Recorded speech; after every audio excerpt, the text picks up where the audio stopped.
Do you think he's channeling current day narcissism and current day rage, anger, global anger, universal anger, and so on?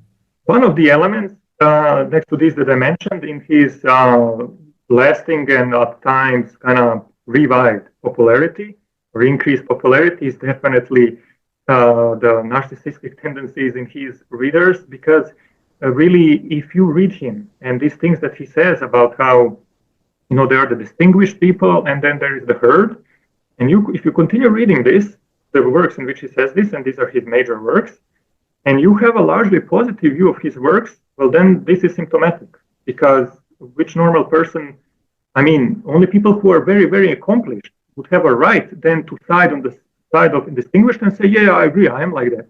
But the large majority of people in all times and all places are not particularly accomplished.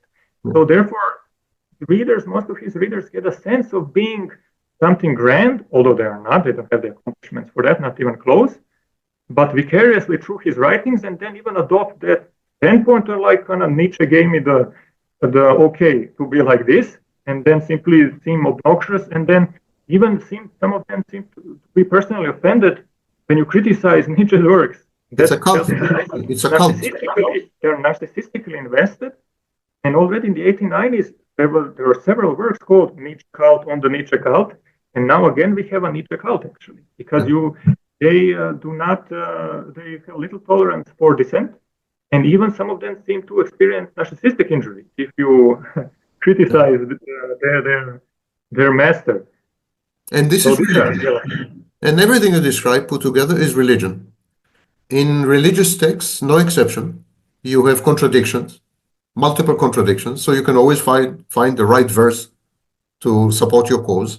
This is especially notorious in the Quran. In the Quran, you have numerous contradictions, but there is a principle in Islam that says the latest version overrides and overrules the previous version. So at least you have this.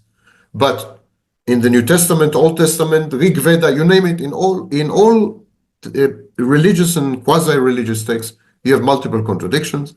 The ambiguity and fuzziness, Nostradamus type, Nostradamus, Nietzsche is a kind of intellectual Nostradamus, He makes these statements that can be interpreted in at least 19 different ways on a good day.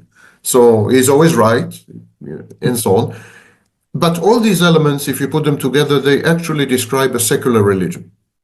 And perhaps this is the biggest irony in his life. I think he ended up inspiring the herd, the slaves, not the masters.